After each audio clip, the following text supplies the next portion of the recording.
ভাইরা আমার খেয়াল করে ভালো করে, হযরত আলী রাদিয়াল্লাহু তাআলা নামাজের মধ্যে আছেন। এক ভিক্ষুক ওনার কাছে ভিক্ষা চেয়েছে নামাজের মধ্যে কি দিবেন? ওনার হাতের মধ্যে একখানা আংটি ছিল। বাবাজি নামাজের মধ্যে উনি আংটি খুলে ভিক্ষুককে ভিক্ষা দিয়ে দিছে। নামাজের মধ্যে উনি খুলি ভিক্ষুককে দান করে দিছে। মারহাবা কর আর জোরে। এক ব্যক্তি বাবা অন্ধকে যারা দান করবে, লালন পালনের ব্যবস্থা করবে, ওই দাতার জন্য আমার আল্লাহর জান্নাত ওয়াজিব হয়ে আছে। তাহলে এই অন্ধকে খাওয়ায়া লাভ হইছে, অন্ধকে দান করে কি। আর একজন হলো এতিম, যারা বাবাজি এতিমকে খাওয়াবে, এতিমের বাসস্থানের ব্যবস্থা করবে, লালন পালনের ব্যবস্থা করবে, আমার আল্লাহ ওই দাতার জন্য জান্নাত ওয়াজিব করে রাখছে। আরেক ব্যক্তি হলো যার দুইটা মেয়ে আছে, দিন শিখাইছে, দিনদার ছেলের কাছে বিয়ে দিছে, ওই বাবা মার জন্য আল্লাহর জান্নাত ওয়াজিব হয়ে আছে। জোরে কা মেয়ে হইলে গুসা দেখায় বেটা, বউর ক তোর দোষ, বউ ক তোমার দোষ। কথা কনা ঠিক কিনা? এটা বউর দোষ না, জামাইয়ের দোষ। কথা কনা এই জন্য বউর দোষ দিন না, বউর কি দোষ দিন না। ছেলে মেয়ে দেওয়ার মালিক কে? আল্লাহ। তুমি খুশি থাকো বাবা, কারোতে কোনোটাই দেয় না।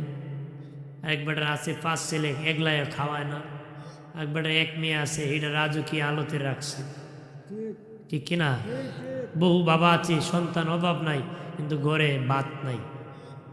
এই জন্য চিন্তা করবো না, রিজিকের মালিককে আল্লাহ যে হালে রাখছে, যেইভাবে রাখছে শুকরিয়া আদায় করবা। বকাবকিতে যাইও না, কারণ বিবি তো আর ইচ্ছা করে মেয়ে না, কি বিবিও চায় আমার একটা ছেলে হোক, চায় কি না?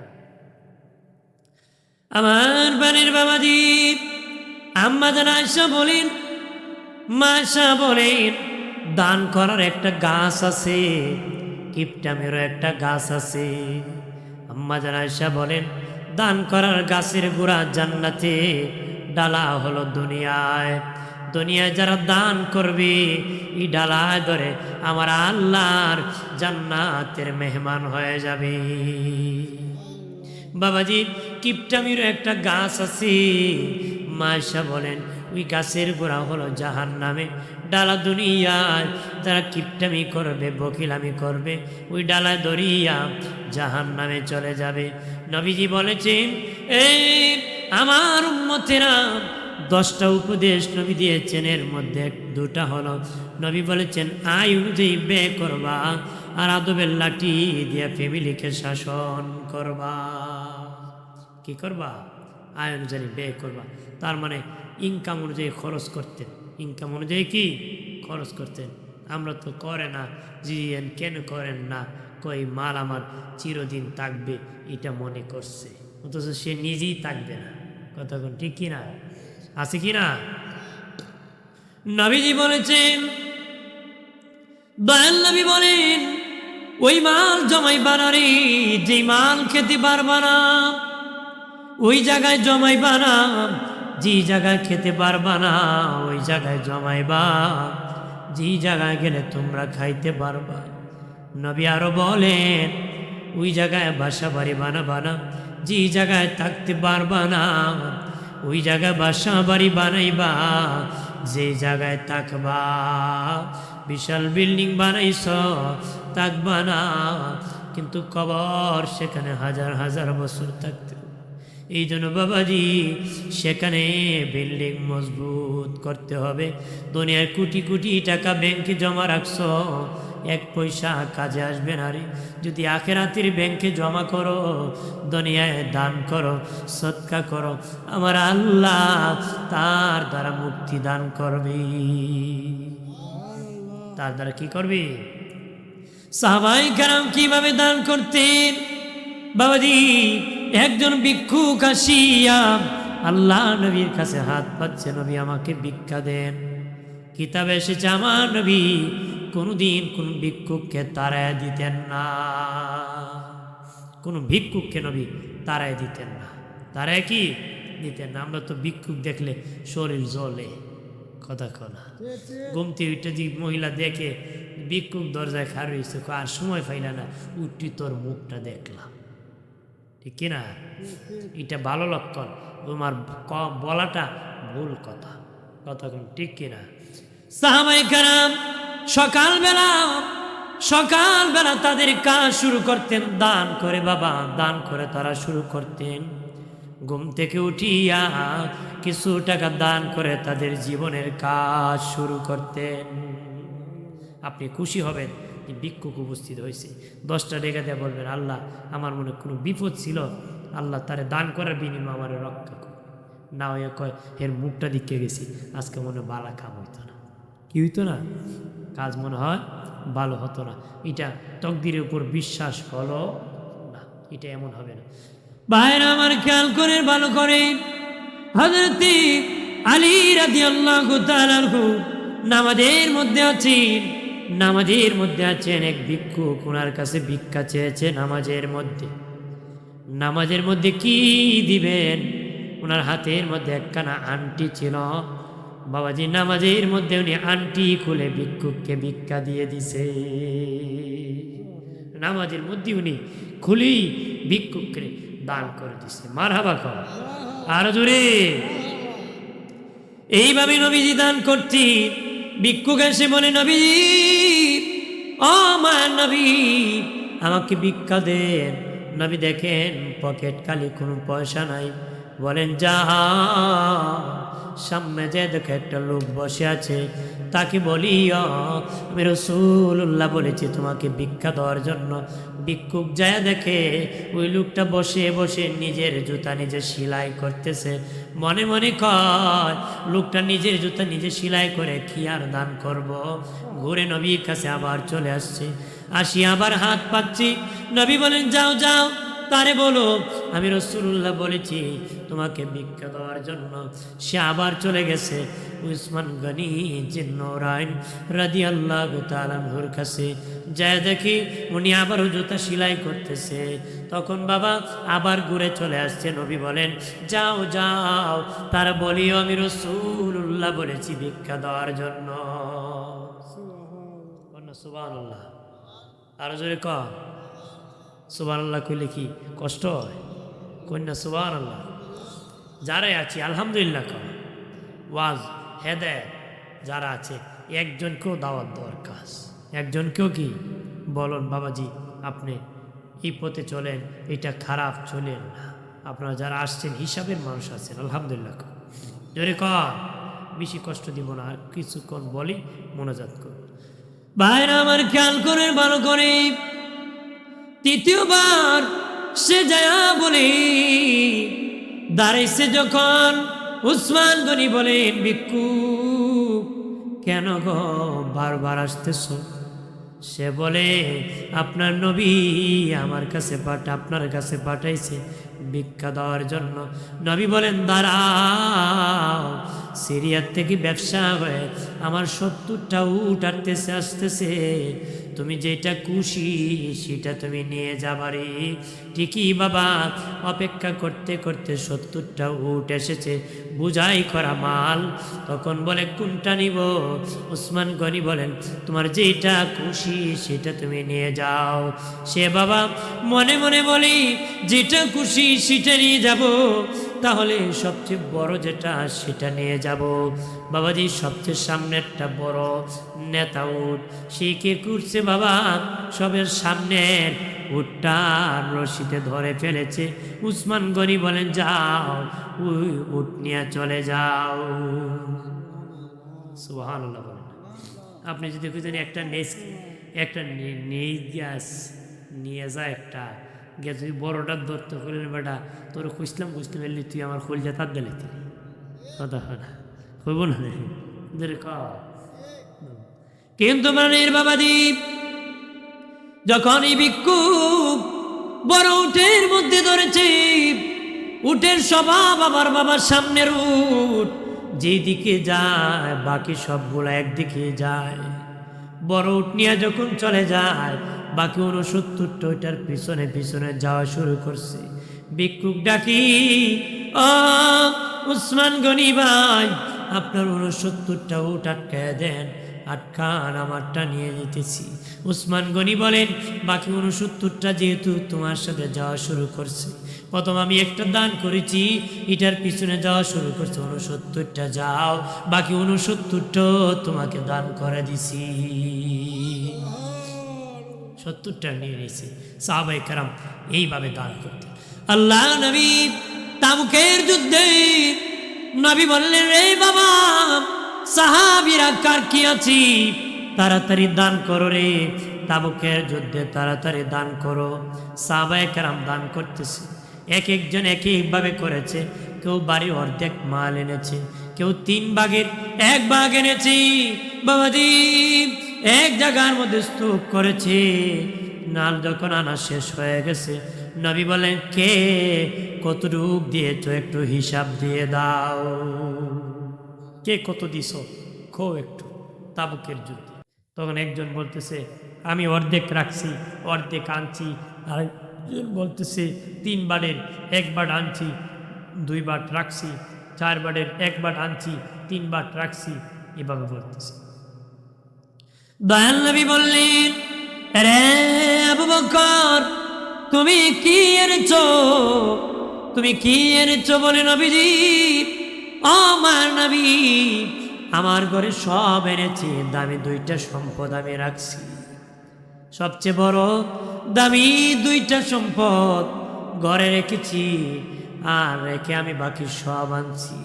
সাহাবায়ে কেরাম মনে মনে বলেন, আবু বকর না জানি কি রাখছে ঘরে, না জানি কত সম্পদ রাখছে।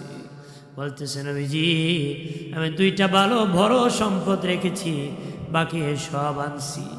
ঘরে যা ছিল বিবিরে বলেছি, বিবি কি আছে তাড়াতাড়ি দে। বিবি বলে, কিছু নাই।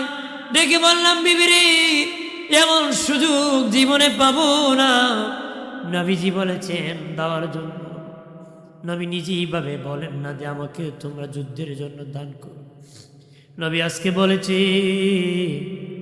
এরকম সুযোগ পাবো না, গডি আর বাড়ি যা আছে সব দিয়ে দে, নবী দরবারে আমি দান করে দিব রে।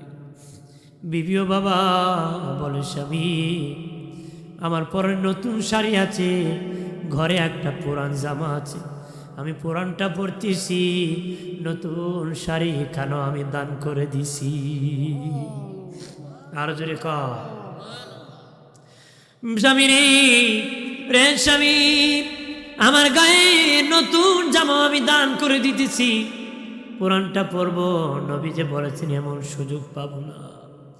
নবীজি, আমি 2টা দামি সম্পদ রাখছি, আল্লাহ আর আল্লাহ রসুলকে আমার ঘরে রাখছি, বাকি সব আমি দান করে দিছি। নবী বলেছেন, আমার আবু বকরের দানের সমান কেউ দান করো নাই। অনেকে অনেক কিছু দিছে, কিন্তু সিদ্দিক আকবরের দানের সমান কেউ দিতে পারে। এটার মধ্যে প্রেম ছিল বেশি। মারহাবা কর, আর জোরে কর। পায়রা আমার খেয়াল করেন, ভালো করে দান করবেন, দান করবেন বাবা। তবে জানিয়ে রাখি, দান করলে লাভ কি আর লস কি। দান করলে বাবা আযাব গজব থেকে বাঁচা যায়, দান না করলে গজব আযাব ঘেরাও করে। কি করে? ঘেরাও করে। দান করলে বিপদ থেকে বাঁচা যায়।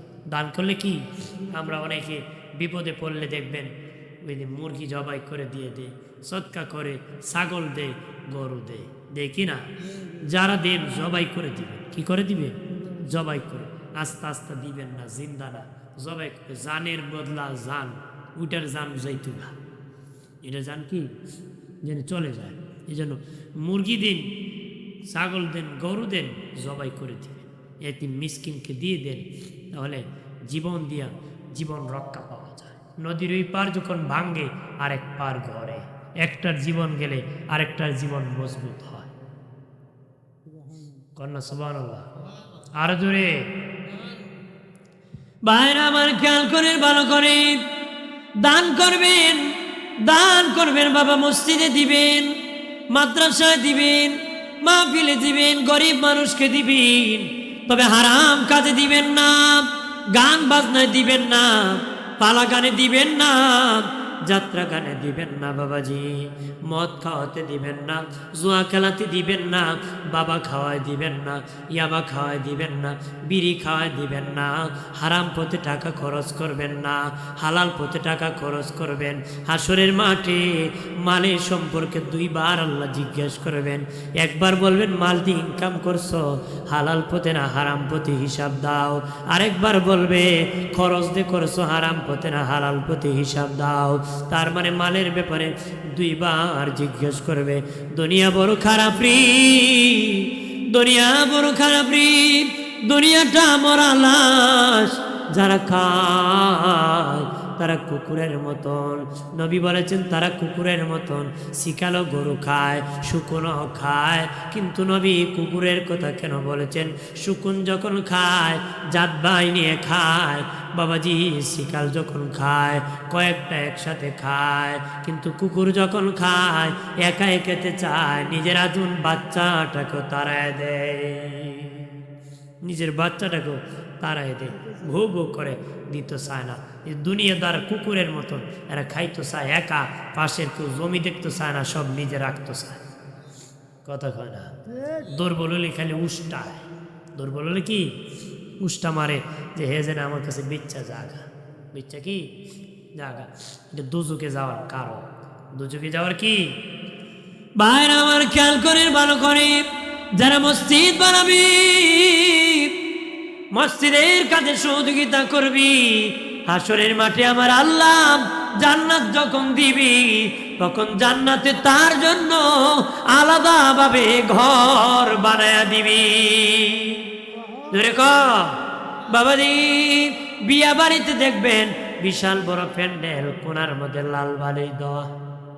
এটা জামার বাপের লেগে না, জামার লেগে, জামার জন্য বাবাজি, জামার জন্য সবাই খাবে, কিন্তু জামার জন্য একটু আলাদাভাবে স্পেশাল ভিআইপি করা হয়েছে।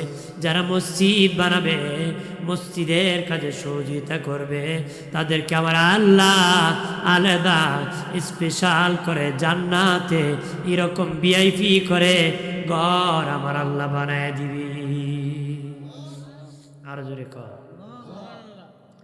তারপরে প্রাণের বাবাজি, মসজিদে দান করবেন, হালাল টাকা দান করবেন, হারাম নয়, টাকা হালাল হতে হবে, হারাম টাকা দান করে ফায়দা হবে না।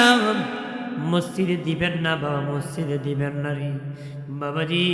মাদ্রাসা বানাবেন, সব হয়ে যাবে, নবীর সাথে সম্পর্ক লেগে যাবে, জান্নাতের সাথে যোগাযোগ লেগে যাবে, এইরকম বেহেশতের বাগান সাজাবেন বাবাজি। এই জান্নাতের বাগানের চতুর্দিকে ফেরেশতা দণ্ডায়মান, জমিন থেকে আসমান পর্যন্ত কাতারে কাতারে দাঁড়ায় আছে। আল্লাহ বলেন ফেরেশতা এখানে কি হইতেছে? ফেরেশতারা আল্লাহ ওয়াজ নসিহত হতেছে, তারা তোমার নামে জিকির করতেছে, তোমার বন্ধুর উপর দুরূদ পড়তেছে, তোমার ভয়ের কথা শুনে চোখের পানি ছেড়ে কান্না করতেছে। কেন রে ফেরেশতারা কি জন্য কান্না করে? ফেরেশতারা বলে আল্লাহ জাহান্নাম থেকে মুক্তি চায়, তারা জান্নাত চায়, এই জন্য ক্রন্দন করতেছে। আল্লাহ জান্নাত কি দেখছে নাকি, জাহান্নাম দেখছে নাকি? না দেখে নাই, না দেখে বিশ্বাস করেছে। আমাকে দেখছে নাকি? না, আল্লাহ আপনাকে দেখে নাই।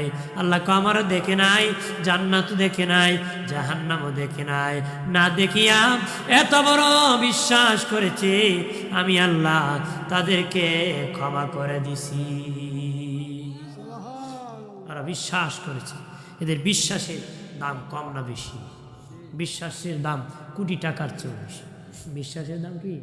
কোটি টাকার চেয়েও। মানুষ কবে তোর এত টাকা আমি দিয়ে রাখছি, শুধু বিশ্বাস করে।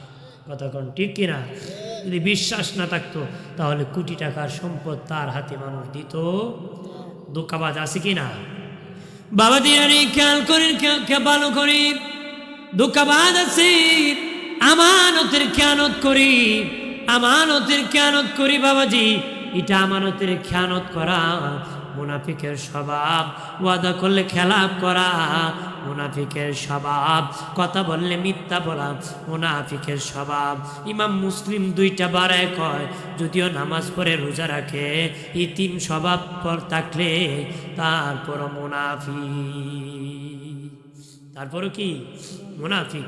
যদি মনে করেন কথা বললে মিথ্যা বলে, ওয়াদা করলে খেলাপ করে, আমানত রাখলে খেয়ানত করে, 3টা যদি তাকে, ইমাম মুসলিম বলেন যদিও নামাজ পড়ে রোজা রাখে, এরপরও মুনাফিক। এরপরও কি মুনাফিক। এটা মুনাফিকি স্বভাব না জানলে নেফাকি দূর হবে।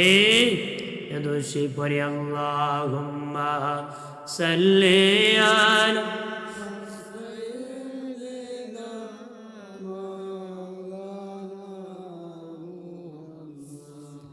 ওয়া আলা আলি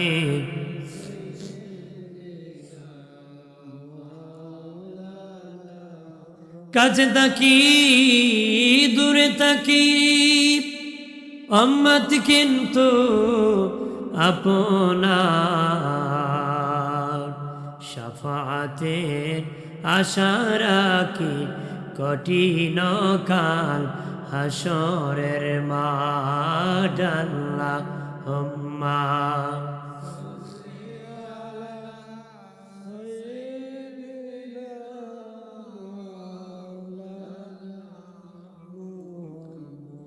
ওয়া আলা আলি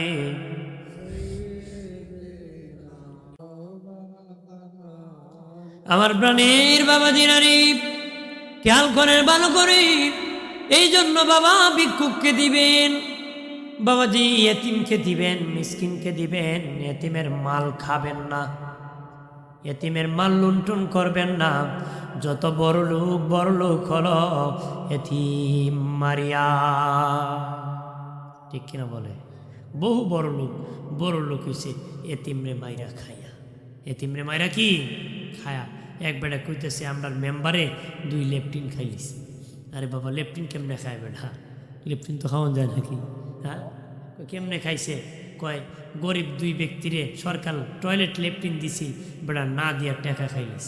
কই এলে কইছি লেপটিন খাইলিস, এলে কি লেপটিন খাইলিস। এরকম বহু লোক আছে এতিমের মাল খায়। সব মেম্বার নাকি? আবার আপনাদের এলাকার মেম্বার খেপবো আমার ভাই, এটা না, সবার কথা না, ভালো যারা তো ভালো আছে, সব শ্রেণীতে খারাপ ভালো মিলে আছে না? এই জন্য ওইটা যেটা খারাপের কথা বলছি, ভালোর কথা বলতেছি না, ঠিক কিনা? আমি কারো সমালোচনা করতেছি না, বলতেছি আমরা যেন পরিবর্তন হই, ঠিক কিনা বলে? ভাইরা আমার খেয়াল করে ভালো করে, এতিমের মাল আগুন, এতিমের মাল আগুন বাবা। এতিমের মাল খাবা না, তার মাল তারে বুঝাই দিবারে, তার প্রাপ্য তাকে বুঝাই দিবা। ফকিরকে তোমার ফকিরে দান করবারে, ফকিরকে দান করবা, সে নিশ্চয় অসহায়, তাকে তুমি দান করবা, ধমক দিও না। তার হাতে ভাঙ্গা বাসন আল্লাহ ধরাইছে, তোমার হাতে ধরাইতে কতক্ষণ লাগে? বেশি দিন লাগে না। আমার এই বয়সী দেখছি কোটিপতি, কিন্তু জুয়া খেলে ভিক্ষুক হয়ে গেছে। আমার এই চাচা তো আরো বেশি দেখছে না নেই? আমার এই বয়সী দেখছি বেটা কোটিপতি আছে, কিন্তু জুয়া কিনলে সব উড়ে এখন ভিক্ষা করে মানুষকে 10টা টাকা দিবে না, বেটা চা খাই কতক্ষণ। আল্লাহ ভাঙ্গা বাসন ধরতে দেরি করবে না? টাকা আছে। নবীজি বলেন হায়াত থাকতে ইবাদত করো, হায়াত চলে গেলে আর ইবাদত করতে পারবে না। টাকা থাকতে দান করো, টাকা চলে গেলে আর দান করতে পারবা না। বাবাজি দান করো রে, সদকা করো রে। ও বাবাজি, অসুস্থ হয়ে গেলে কেউ মূল্যায়ন করবে না। নিজের সম্পদ আছে ঠিক, দান করবা বললেও সন্তান না শুনলে দান করার ক্ষমতা নাই, সেদিন কেউ শুনবে না। ক্ষমতা থাকতে আখিরাতের ব্যাংকে জমা করো রে। 1 টাকা দান করলে আমার আল্লাহ 10 টাকা দান করে। কয় টাকা? 1 টাকা যদি দান করো আমার আল্লাহ 10 টাকা দান করে। আমার আল্লাহ নিজে অঙ্গীকার করেছি। বলতে পারেন হুজুর, ও শাস্তাগঞ্জের হুজুর, আমার জীবনে অনেক টাকা দান করছি, সাথে সাথে পাই নাই, 10 টাকা কেমনে পাবো? 100 দিলে তো 1000 পাওয়ার কথা, 10 টাকা দিলে 1 টাকা দিলে 10 টাকা পাওয়ার কথা, 10 টাকা দিলে 100 টাকার পাওয়ার কথা, আমরা তো পাই নাই। বাবাজি পাইবারি, বাবাজি আল্লাহ ওয়াদা করেছে 1 টাকা 10 টাকা দিয়ে, আল্লাহ ওয়াদা খেলাপ করে না। দুনিয়ায় না দিল, হাসরের মাটি দিয়া প্রতিদান দিয়ে জান্নাতের মেহমান বানাবে। হাসরের মাটি দিয়ে হলো প্রতিদান দিয়ে জান্নাতের মেহমান বানাবে। যেমন বাবাজি সাহাবায়ে কেরাম যখন দান করতেন, আমার আল্লাহ নগদ নগদ দান করে দিতেন, সাথে সাথে তাদের 1 টাকায় 10 টাকা দিতেন। কিন্তু আমরা পাই না কেন? আমাদের ঈমান ওই পর্যায়ে যায় নাই, এই জন্য নগদ আমরা পাই না। এই জন্য কি পাই না? তাদের ঈমানও মজবুত ছিল। তাদের ঈমান কি, তারা এমন পাওয়ার ছিল, সাথে সাথে পাইতে। কয়েকদিন হয়ে যায়, আম্মা জান ফাতেমাতুজ জোহরার হুজরাত খাবার নাই। আলীকে ডেকে বললেন, স্বামী বিয়ের দিন আমার বাবা একটা উল্লা দিয়েছিল, বাজারে একটু বিক্রি করে দেন, বিক্রি করে দেন। পুরান উল্লা আর কত বিকবে? হযরত আলী বাজারে 6 টাকা বিক্রি করেছে। 6 টাকা বিক্রি করে মনে মনে কয়, ফাতেমাকে জিজ্ঞাসা করব কি কিনে আনতে পারে, পরামর্শ করিয়া বাজার থেকে কিনে আনবো। 6 টাকা নিয়ে যখন বের হয়েছে, একজন ভিক্ষুক আসিয়া কয়, আলী আজকে আমি 6 দিন ধরে খাই নাই, তুমি আমাকে একটু দান করো। হযরত আলী দেরি নাই, মনে মনে কয় আমি খাই না 3 দিন, বেচারা খায় না 6 দিন, সে তো কঠিন কঠিন অবস্থা আছে, দেরি নাই। হযরত আলী তাকে 6 টাকা দান করে দিছি। আর জোরে আপনি হইলে খুলে নেবেন, আমি মরি আইসদার মানুষ হয়েছ কথা কনা কবনি, আমি মরি বাসি না, তুই আইস তোরে দিতাম, তুই আমারে দিয়া যা, তুই আমারে কি দিয়া যা। আমরা যে সব একটা দান নে কইছে ভাই দেলাই মা কিছুদিন পরে রবিবারে ব্যাংক থেকে উঠে, কত রবিবার যায়, টাকা তো আর দেয় না, টাকা আর কি দেয় না। এখন বেটা গুসার সুরে দিস নি একদিন, কোন দিন, কেমতের দিন। ভাই মানুষ 6 মাসের বেশি আমার টাইম দিছে না, তুমি কেমত পর্যন্ত টাইম দিছ, আরো 10,000 টাকা দেন। বুঝছেন নি? এ আল্লাহর ভয়, ডর ভয় এর অন্তরে কিছুই নাই। কথা ঠিক কিনা? জোরে বলে। ভাইরা আমার খেয়াল করে ভালো করে, হযরতে আলী রাদিয়াল্লাহু তাআলা 6 টাকা দান করে মনে মনে বলেন, নিজে ইনকাম করতে পারে না, ফাতেমার পুরান উল্লা দিছে, বাজারে বিক্রি করছি, কি জবাব দিব? মনে মনে কোন নবীর মেয়ে কিছু বলবে না, যদি বলি দান করে ফেলছি। এলাকার মা বোনেরা শুনে নাও গো, কেমন স্বামী কেমন স্ত্রী।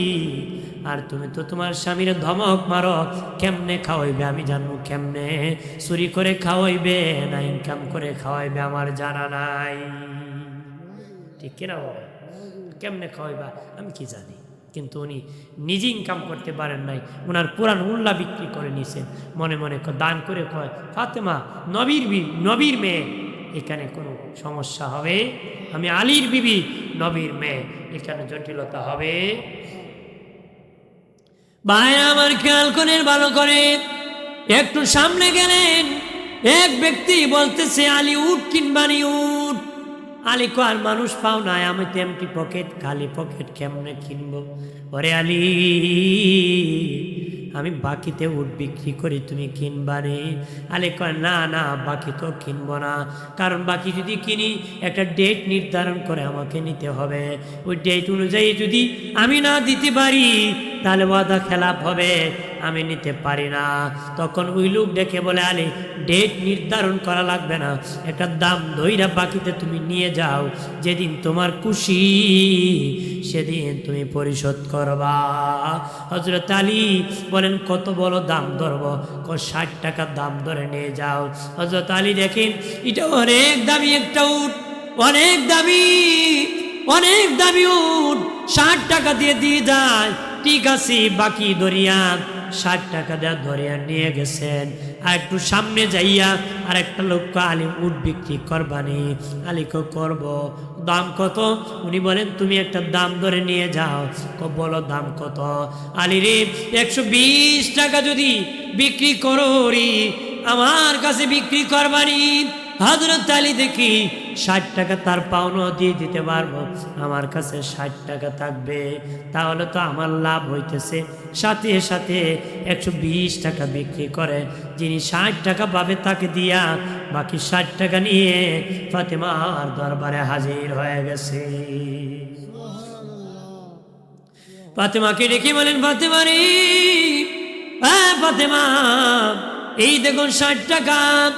আম্মা ফাতেমা বলেন, আমার পুরান উল্লা তো এত টাকা বিক্রি হওয়ার কথা না, এত টাকা পাইলা কই? এত টাকা পাইলা কই? এটা পুরান উল্লা, এত টাকা পাইলা কই? পুরা ঘটনা হযরত আলী রাদিয়াল্লাহু তাআলা খুলে বলে দিলেন পুরা ঘটনা। তারপরে উনি বলতেছেন, আমি মানি না, এটা হালাল হবে না হারাম হবে বুঝি না, চলো আমার বাবা রহমতের নবীর দরবারে যা জিজ্ঞাসা করব সেটা হালাল না হারাম। আল্লাহ নবীর দরবারে আলীকে লইয়া আসলেন। আসিয়া বলে, ইয়া রাসূলুল্লাহ, ওগো মায়ের নবী, আমার পুরানুল্লাহ বাজারে 6 টাকা বিক্রি করে দান করে দিয়েছেন ভিক্ষুককে। সামনে আসার পরে একটা লোক আলী উট কিনবানি। বলল, হ্যাঁ কিনবো না, আমার তো কোনো টাকা নাই। বলল, বাকিতে করব, সময় নির্ধারণ লাগবে না। 60 টাকা ধরিয়া আলী উট কিনছে, 120 টাকা বিক্রি করে 60 টাকা পাওনা দিয়ে 60 টাকা এনেছি। নবীজি গো, এই টাকা কতটুকু হালাল হবে? নবী বলেন, আলী রে, আলী তুমি ঈদে 6 টাকা দান করেছো, আমার আল্লাহ তোমাকে নগদে 6×10 = 60 টাকা দান করে দিছে। জোরে কর। আর ফাতেমা রে, ও ফাতেমা, 2 ব্যক্তিতে উট বেচা কিনা করেছি, তারা 2 জন হলো আমার আল্লাহর ফেরেশতা। আর যে উট বিক্রি করেছে বেচা কেনা হয়েছে রে, বেচা কেনা হয়েছে মা, এটা তোমার উট। তুমি যেদিন হাসরের মাঠে যে উটের পিঠে জান্নাতে যাবে, ওই উট ফেরেশতা তোমার স্বামীর কাছে বেচা কেনা করছে। জোরে কর, আরো জোরে কর। তাহলে উনি 1 টাকা দিয়ে নগদে 60 টাকা পাইছে। আমরাও পাবো, কিন্তু আমাদের ইমান তো তাদের মতন না, সময় লাগবে। আল্লাহ ওয়াদা খেলাফ করে না, আল্লাহ দিবে, দুনিয়া না দেয় কবর দিবে, কবরে না হাসরে দিবে। এর উসিলা আপনাকে মাফ করে বেহেশত দান করবে। জোরে কর। আমরা দান করতে চাই কি না? কিপটামি হরবেন না, হার কিপটা মার আছে না, কিপটামি করে কোনো বকিল কিপটা আল্লাহর জান্নাতে যাবে না। আল্লাহর জান্নাতে কি যাবে না? কেন যাবে না? কারণ তার কাছে যে মাল আছে এটা আল্লাহর দেওয়া। কার দেওয়া? আল্লাহর দেওয়া সম্পদ যদি আল্লাহ রাস্তায় আপনি না দিতে পারেন, তাহলে এত দামি জান্নাত আল্লাহ আপনাকে কেমনে দিবে? ঠিক কিনা বলে? আপনার জন্য যদি আমি 1 কাপ চা খরচ না করতে পারি 60 টাকা, আপনি আমার দুধ খাওয়াইবে? বুঝটা দিয়ে দে একই চিনি উঠতে। হ্যাঁ, আমি একদিন গেছিলাম চা খাওয়ার ক্ষতি গেছিল, হ্যাঁ বলে ভাত খাওয়া দিত। বইবা জায়গা দিস না, কতক্ষণ ঠিক কিনা? যদি একদিন চা খাওয়াই, আরেকদিন আপনি গুস্ত খাওয়ানোর সম্ভাবনা আছে। এই জন্য আল্লাহ রাস্তায় আল্লাহ দেওয়া সম্পদ যদি আল্লাহ রাস্তায় খরচ করেন, তাহলে আল্লাহ আপনাকে জান্নাত দান করবে। আপনাকে কি করবে? জান্নাত দান করবে। আসেন সালাম জানায়া নবী